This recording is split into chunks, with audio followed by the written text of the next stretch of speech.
Dear students, welcome back to the channel Zach Economics. So till now we have discussed about ADAS concept. We have discussed about AD and AS components. Then we have discussed about AD schedule and diagram. That means it is showing the behavior of aggregate demand in the economy. Now we are going to study about the next concept, that is behavior of aggregate supply. One more extra topic we have studied, that is line of significance और 45 degree level of significance. Okay, तो as behaviour में हम लोग देखेंगे कि जो economy की aggregate supply है ये कैसे मूव करती है, इसका क्या रिलेशन है इनकम के साथ एंड रेस्ट थिंग्स. ओके, तो आपको एक बात तो ये क्लियर है, अभी तक हमने पढ़ लिया कि इकोनॉमी में जितनी भी एग्रीगेट सप्लाई है वो इक्वल होती है किसके, वाई के. इसका रीज़न भी मैंने आपको क्लियर कर दिया था पहले, पिछली वीडियोस में आप देख सकते हैं. तो एग्रीगेट सप्लाई का मतलब जितना भी प्लान्ड प्रोडक्शन है इकोनॉमी का, यानी the producers which are planning to produce, वो टोटल वो इक्वल होगा किसके, जितनी भी इकोनॉमी में इनकम जनरेशन हो रही है.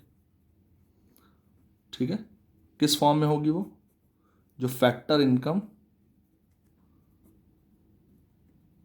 का सम होगा. और सम ऑफ फैक्टर इनकम को आप जानते हैं क्या कहते हैं, इकोनॉमी की नेशनल इनकम.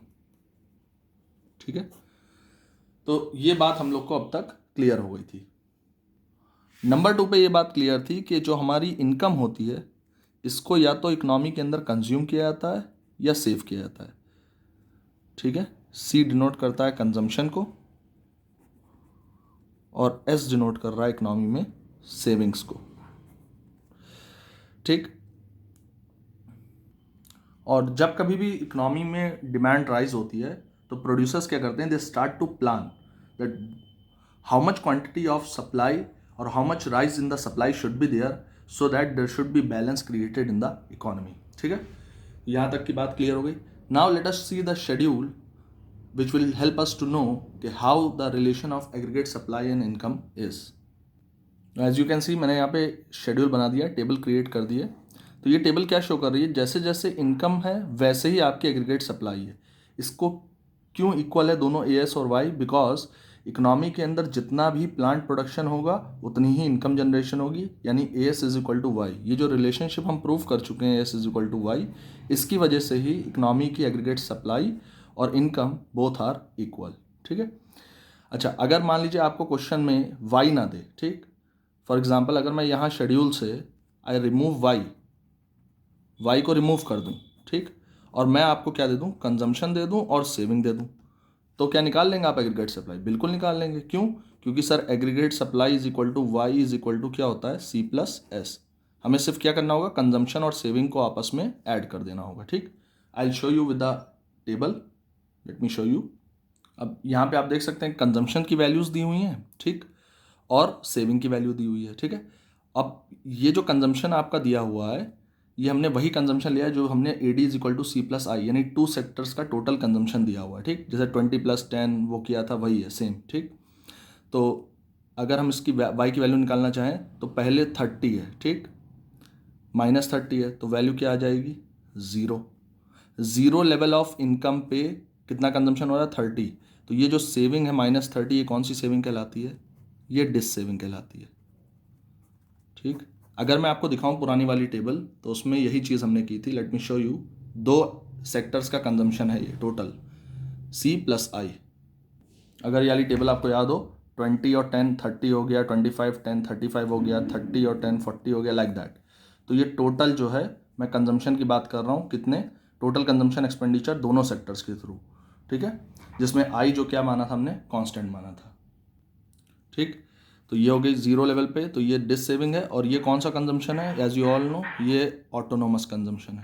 ठीक है, यानी इसी के अंदर ऑटोनोमस कंजम्पशन है जो कि 20 + 10 का केस है, क्योंकि 10 क्या है आपकी, वो फिक्स्ड वैल्यू है, वो चेंज नहीं होगी, कांस्टेंट थी वो सब जगह. ठीक, लाइकवाइज अगली बार देखते हैं हम 35, और ये जो 20 है ये आपका बेसिकली ऑटोनोमस कंजम्पशन था. 35 - 15 की डिस सेविंग है, तो कितना हो जाएगा, ये हो जाएगा sir 20, then 40, then 60, then 80, then 100, then 120. तो यहाँ पे आप देख सकते हैं जैसे जैसे इनकम बढ़ रही है, जो हमारा कंजम्पशन एक्सपेंडिचर है या फिर हमारी जो टोटल डिमांड है वो भी क्या हो रही है, बढ़ रही है। और जैसे जैसे हमारा इनकम बढ़ रही है वैसे वैसे हमने सेविंग भी करना शुरू कर दी। इस पॉइंट तक आकर हम सेविंग नहीं करते थे क्योंकि जितना कंज्यूम कर रहे थे उतना ही इनकम जनरेशन था। लेकिन उसके बाद की कंडीशंस में क्या है, जब हमारी इनकम ज़्यादा हुई तो पीपल की वो जनरल पब्लिक की क्या होती है कैपेसिटी कि जैसे उनकी इनकम ज़्यादा होती है और उनका कंजम्पशन एक्सपेंडिचर पूरा हो जाता है तो रेस्ट बचा हुआ अमाउंट वो क्या कर देते हैं, शुरू करना, दे स्टार्ट टू सेव। तो ये एक बेसिक सा एग्जांपल था in order to make you understand कि यही आपकी वाई की वैल्यू आएगी। और वाई जो है वो किसके इक्वल है, as you all know, A S के। तो ए एस की वैल्यू भी सेम ही आएगी जो कि ये है, ठीक, it will be same. Okay, now क्या कंक्लूजन्स निकले, लेट अस सी। पहला कंक्लूजन कि इकनॉमी में अगर इनकम बढ़ रही है तो इकनॉमी में क्या होगा, कंजम्पशन इंक्रीज होगा, और अगर कंजम्पशन इंक्रीज हो रहा है तो इकनॉमी में सेविंग कैपेसिटी भी लोगों की इंक्रीज होगी, ठीक, because saving is directly related with income.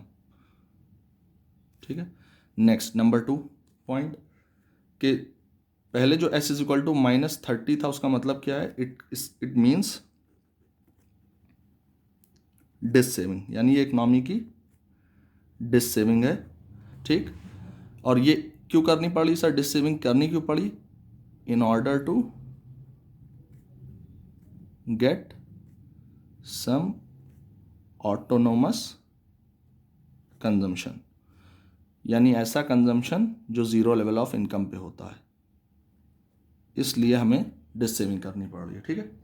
अच्छा, फिर उसके बाद सर ये बात भी तो क्लियर हो गई कि y इज इक्वल टू क्या होता है, c+x। अगर किसी भी पॉइंट पे प्रूफ करना है तो कर सकते हैं, जैसे 60 इज इक्वल टू 45 + 15, ये टेबल से ही है, आप देख सकते हैं टेबल में क्लियरली मेंशन है। नेक्स्ट एक बात और है कि since y is equal to क्या है, as, तो ये ऑलरेडी क्या हो चुका है, प्रूव हो चुका है, and will be same as movement of y। अब जो as का मूवमेंट है, अब सिंपल सी बात है क्योंकि y के इक्वल है as, तो जैसा y का मूवमेंट था, कैसा मूवमेंट था, it is a line which is from the origin upward sloping and dividing a whole 90 degree angle into 2 halves of 45 degree each. तो वो जो लाइन ऑफ सिग्निफिकेंस बनाया था वैसे ही आपका कौन सा कर्व होगा, same as it is S का curve. So let us see the diagrammatic presentation of it. तो ये आपका कर्व हो गया, जो लेवल ऑफ सिग्निफिकेंस वाली लाइन होती है हमारी वो y है, y ही का कर्व, वैसे ही कर्व कौन किसका होता है, एस का। तो चाहे आप इसे एस कर्व कहिए और चाहे वाई लाइन कहिए, वाई लाइन मतलब इनकम लाइन कहिए, लाइन ऑफ सिग्निफिकेंस कहिए, both are correct, ठीक। तो this was the diagrammatic presentation, let us see what we have understood in this, concluded. तो यहाँ पे मैंने कुछ डिटेल्स लिख दी हैं रिलेटेड टू दिस कर्व, ठीक है। So this is whole of concept of behavior of aggregate supply. As you can see, it is also moves same as y moves upward sloping curve. Okay. So I hope you have understood this chapter. Oh, sorry, this topic very well. So now we have completed the AD-AS concept, AD and AS components, behavior of AD, behavior of AS. This whole concept is now complete. So I want all of you to watch the video, press the bell icon and subscribe the channel, okay? Any problem you can ask me on the WhatsApp group. We'll continue after this, the next topic, that is consumption function in the school, okay? Thank you, students.